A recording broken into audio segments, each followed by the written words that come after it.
If you could please just hold on to these notes today and tomorrow and on Wednesday, trust me, you'll show up on Wednesday and everything will go just fine. And if you don't trust me, then you need to work through that. But Jack, do you trust me? Jack, trust me. Michael, do you trust me? Marissa, do you trust me? All right. Trust me, and you'll be fine. Okay, so part of what we want to be able to do is we want to be able to model mathematical expressions, or actually real-world problems with mathematical expressions. We're going to talk about a few of these situations, not all of them. We won't get to the tougher problems. That will definitely leave us. But there's certain things that come up in mathematics that years to come as we model things, try to make sense of it. We are going to look first at consecutive integers. Before I entirely leave that calendar, just so we are going to do modeling today, just a little bit tomorrow, and then you'll have time to work on anything you have questions on. And without a doubt, on Monday, there'll be devoted full work day on your study guide, okay? And so then you'll test on Tuesday, we'll finish up. So spend 1, 2, kind of 2 and a third days kind of looking at some of these type of things, okay? So here we go. So consecutive integers. So consecutive integers would be, say, like, 4, 5, 6, 7, so on and so forth, okay? So what we want to do is we want to be able to model that with an algebraic expression. So suppose that 4, instead of writing 4, I'm going to write x. How would I express 5? X plus 1. And 6 would be so on and so forth. You get the idea, right? What could I do to any integer in order to make it even? Yep, times it by 2. So we would have 2x, that would be even. Once I have an even integer, what would I do to get to the next even integer? Add 2. So you'd have 2x plus 2, and 2x plus 4, so on and so forth.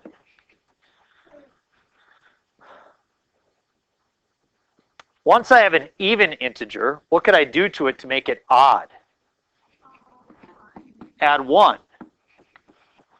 Once you have an odd integer, what could you do to get to the next odd integer? Add 2, which is a plus 3. Oh, so you're adding like odd. Yeah, because you're adding so say over here x is like 2, so it'd be like right. 2 times 2 is 5, and then it'd be 2 times 2 is 4, plus 1 is 5. Yeah. And then you add 7, then you would have 9. Okay. Okay, so we start with the classic problem. Find 4 consecutive integers, odd integers, whose sum is 80. Whose sum is 80. So I take those integers, x plus 1. Well, it's odd, so it's going to be 2x plus 1. And I add that to 2x plus 3. I add that to 2x plus 5. And I add that to 2x plus 7. And that's going to be equal to 80. So, not too big of a deal to find x, is it? When you add all these up, how many x's do you have? 8x plus 16 is equal to 80. Good, and I get 8x is 64, so x is 8, and I am done, right? No, why not? Yeah, that's not an odd integer, and it says find 4 consecutive odd integers. So 8 helps lead me to my problem, but if you plug in 8 for each of these, notice that you will produce 17, 19, 21, and 23.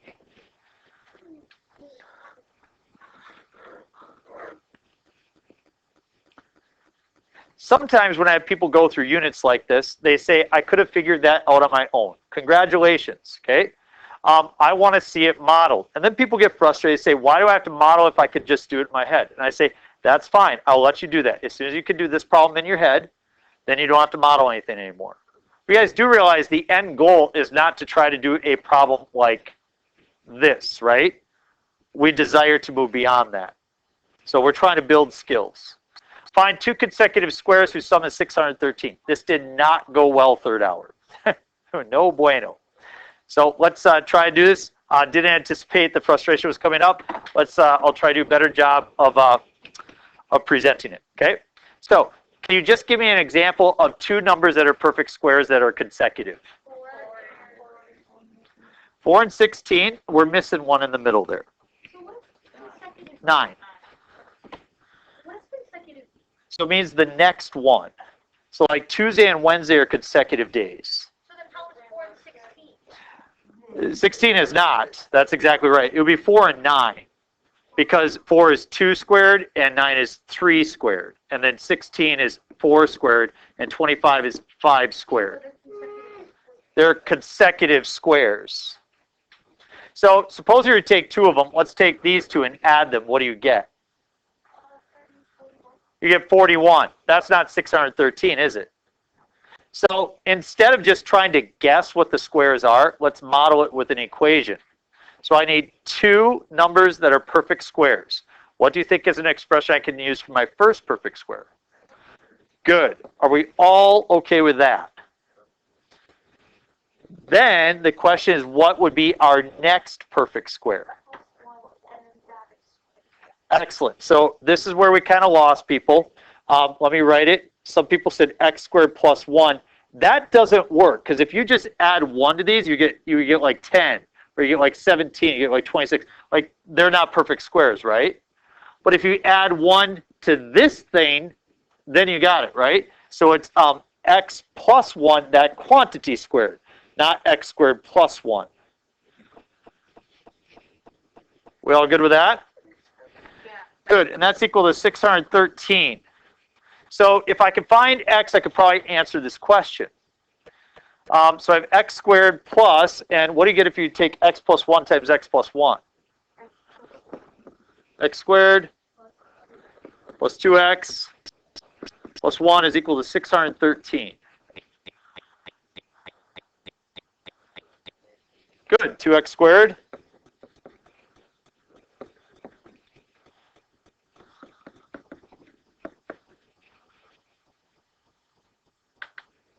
X squared plus 2x minus 612. And I'm still seeing, as people are working through some various things, sometimes people are trying to solve an expression like this in a way other than factoring. They're like subtracting 1, square rooting both sides, things like that. No. As soon as you get any equation that has a degree different than 0, you set it, or different than 1, you set it equal to 0. Notice this equation up here, it was 8x to the first power. Solve it just like you want, nice and easy. As soon as you get that, set equal to 0 and solve. How can I solve that? What? Okay.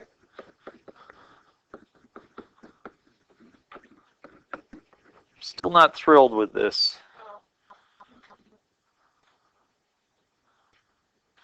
I don't see anybody jumping at the factoring option right now. Yeah. Now this does factor. It totally factors.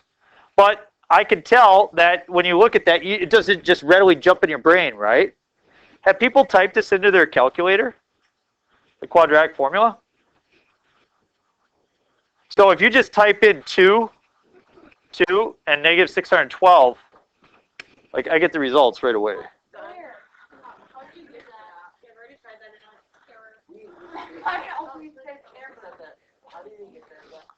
So some of you may have it entered in your calculator. It's not something your calculator already has built in. So I wrote my own program so I could do that. And I have a 4-minute video on your classroom that shows you how to do it. Does anybody have it built in their calculator? Okay, so we have a few. Okay, you do?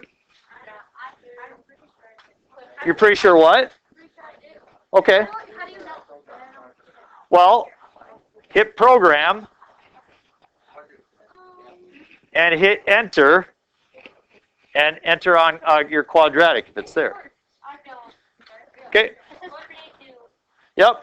So if you would like to enter that, you can watch a video or I can help you out sometime, but I did that and I got x is equal to, yes. When I did it, it said minus 17 and negative 19. Yep, so you plugged in something incorrectly on your calculator, and I think you missed a parenthesis in your final result. So I can come and edit that for you and help you out. Second quit. Okay, so I've got negative 18 and 17. Are those my answers? No, they're not at all, are they? So I need perfect squares. Watch what happens. If I take 17 and plug it in, what's 17 squared? Good, 289. And then if you take 17 plus 1 and square it, you get 18 squared, which is 324. Do those add to 613? They sure do. Now that's when we use the 17, right? Let's try using the negative 18. Do you think the negative 18 will work? Yeah. Negative 18 squared is 324. And then negative 18 plus 1 is negative 17 squared is 29. Either way, you produce the result, right? And that's the cool thing about math, is math shows you generally every possibility coming up with the answer, which is pretty cool. Let's try an easier problem. Rectangular garden has perimeter of 288 feet. The length is 4 more than twice the width. What are the dimensions of the garden? What I would like you to do is I would like you to see if you can set it up. Just set it up, okay? Go. Okay, here's what you should have. You have a rectangular garden. You have width. Is everybody okay with the width? So what expression would I write for the length?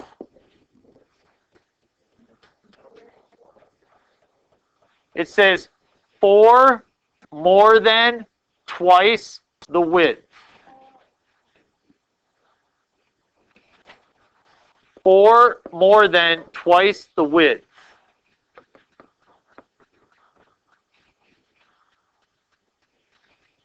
So how do I calculate perimeter?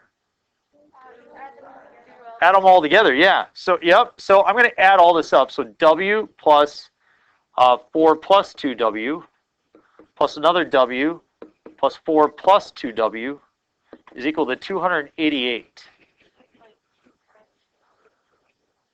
Sure. Or just add it up and how many W's do we get? Oh, yeah. 6.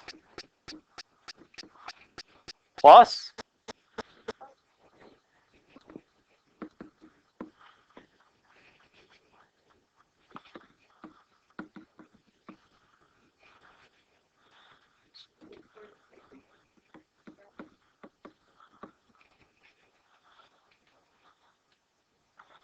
Have to plug that back into the 2L plus 2W. 4 plus 2W? 4 plus 2W. So you want to know what the length is, right? If you plug it into either. Which one? Like if you plugged it into the 2L plus 2W, and you plugged that in for W. Oh, so you set up 2L plus 2W is equal to 288? Yes. If you, yep, that'll work as well. So length is 4 plus 2W. So if I double that and then add 4 to it, 97.33?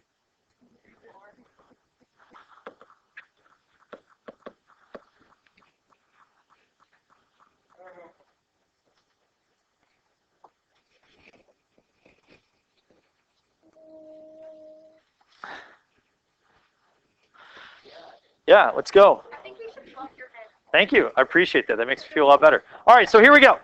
Box with a square base and no top is to be made from a piece of cardboard. Did we already do a problem like this? See, normally we've done this problem. It sets you up for then the problem that we did in section 2.7. See what I'm saying? But I didn't know how the year was going to go, so I just skipped this at the beginning. So I know it probably would have been better if we would have done it, but that's just the way it is. This is what we're trying to do. And so we started with this isn't a square, but started with a square piece of cardboard, and what did we do to the corners? Cut them off. We cut them, and we fold up the sides, we get a box. That's what we're doing. Everybody see it? So let's draw the picture. Square piece of cardboard.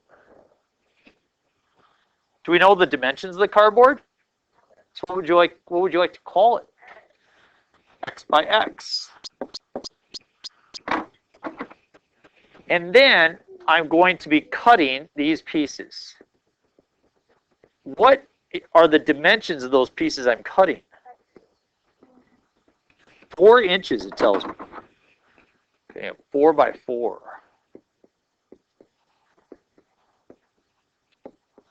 And it says that the volume is supposed to be 100.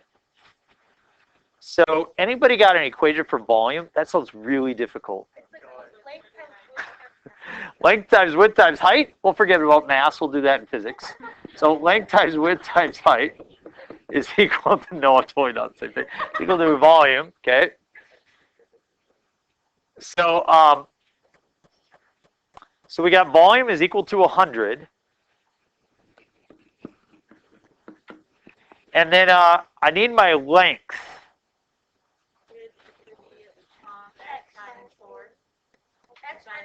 X minus 8. Everybody see it's going to be x minus 8? Because you're cutting off 4 and you're cutting off 4. And then this one's going to also be x minus 8. So that'll be x minus 8 squared when we multiply it together.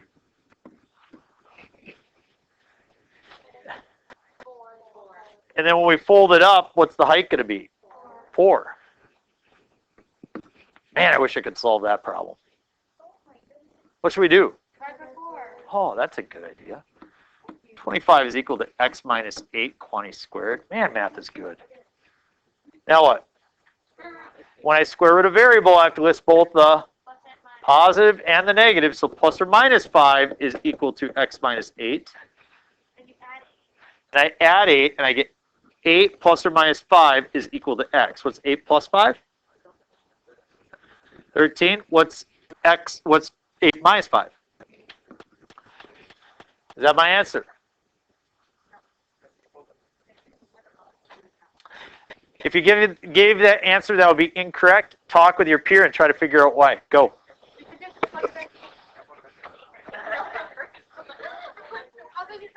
Jackdo, what up? Jack, which one works, 13 or 3? Why does 13 work? Why does 3 not work, Jack? Yeah, if it was a box of length 4 on the side, you can't cut 4 and 4 off from 3, can you? Everybody agreed? But if you thought about it, so this is what's really cool about math. See, math doesn't understand that you can't have negative dimensions. Watch what happens. If x was 3 and you cut 4 off and 4 off of 3, how much would be left? Everybody agree negative 5? And if you cut 4 and 4 off, you'd also have negative 5. What's negative 5 times negative 5? 25 times your height of 4 is 100. See, math doesn't know that you can't have negative dimensions. This is why. It says you can have negative numbers, right? I mean, math, you can have negative numbers, like we talk about negative temperature, right? Math doesn't understand why you can't have negative dimensions. See, our world is limited. Math isn't.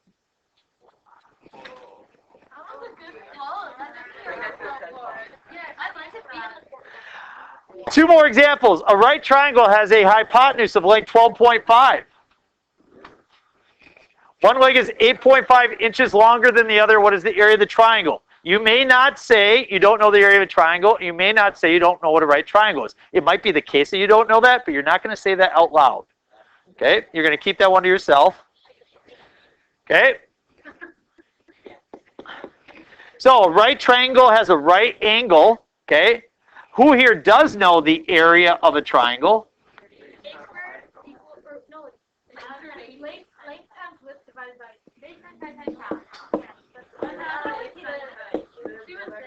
Good. So I'm going to write it as 1/2 times leg 1 times leg 2. Okay?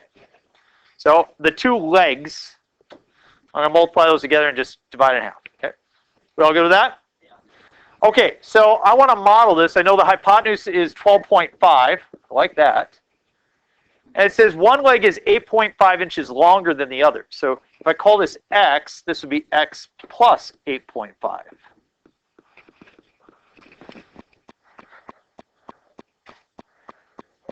Oh boy.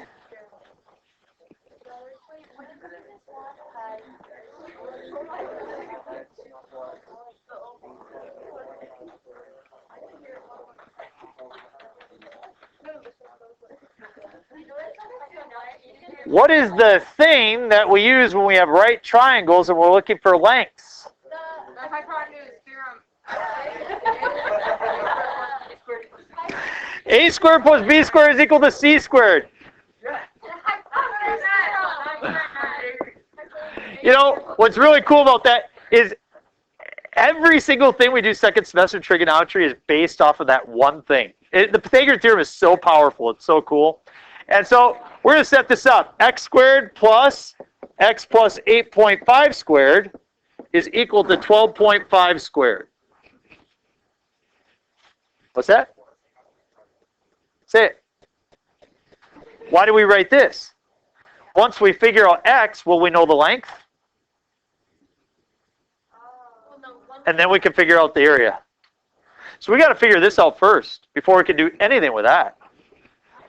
So, what?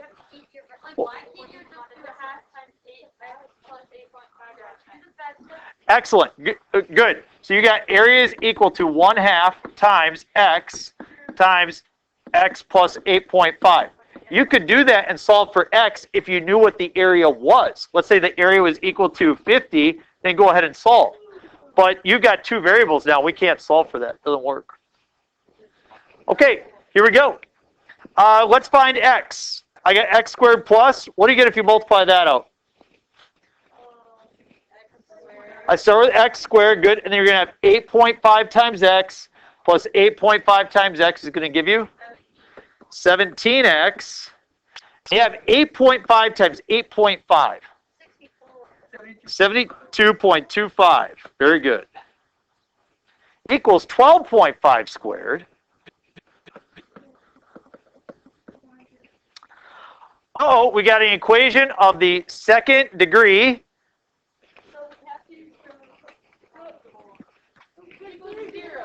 Set equal to 0, so we got 2x squared plus 17x.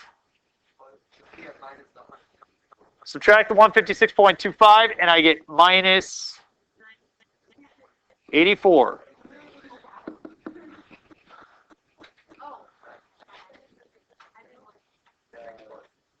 It does factor, but instead of factoring, what could you do? How about we just go ahead and take out our calculator, and we go in a program and hit quadratic formula. And I go 2, 17, and negative 84. Yes. We will not fix that right now, but we will at a different time.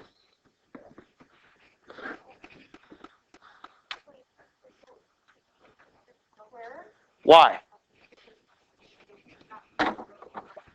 Excellent. So I cannot have x be a length of negative 12. That one is gone. So therefore, x is 3.5. If x is 3.5, what's this length? If that's 3.5, what's that length? 12. So now the area is equal to 1/2 times 12 times 3.5. What's 1/2 of 12? And what's 6 times 3.5?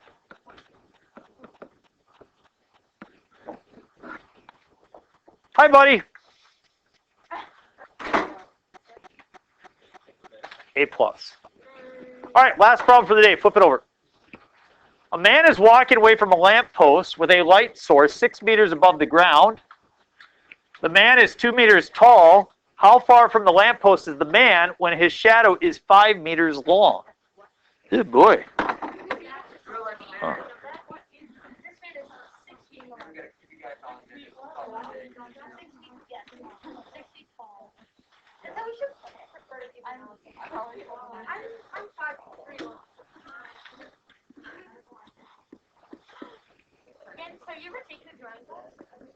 Yes, you have to take a drawing class if you become a math teacher because you need to learn how to do this stuff. I lied about that. Okay, so so this lamppost is 6 meters tall. He's 2 meters tall. It says he's got a shadow, so we'll draw a shadow. What are you? Shadow is 5 meters long. Ooh, wow, way to go. Nice job. Keely, tell us. don't act like you don't know now. Okay, what do we do? You said 2 triangles. I only see 1. I see this triangle right here. Oh, and then a triangle with the lamppost. Kaylee, are you suggesting that we have similar triangles? How do you know that the triangles are similar? Because they both have a right angle and they share an angle. And if 2 angles are the same, then 3 angles are the same. And if 3 angles are the same, then the triangles are similar, which means all their sides are not at all. Do these look congruent, folks? They're proportional, okay? Great. So I'm going to take height divided by length.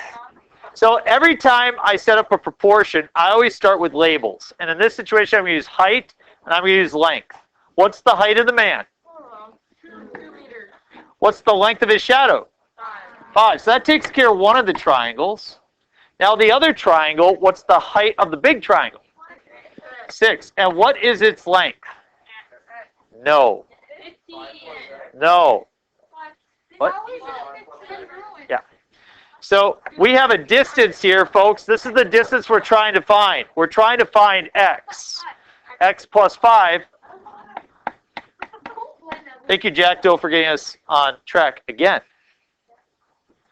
All right. How are we going to solve this? Cross multiply. We get 30 is equal to 2x plus 10. Subtract the 10, I get 20 is equal to 2x. I divide by 2 to get x is equal to 10. No, it doesn't say how far is the tip of the shadow from the lamppost. It says how far from the lamppost is the man. So the man is exactly 10 meters away. The tip of his shadow is 15 meters away. So 10. Not too bad, huh? Now, normally this would be followed up with a homework assignment and then later on a study guide and a test. We're not going to do that. But I want to clarify that doesn't mean it's not important. When we don't cover material, it hurts us in the long run, trust me. So hopefully you gained something from that, and we will continue a little bit tomorrow.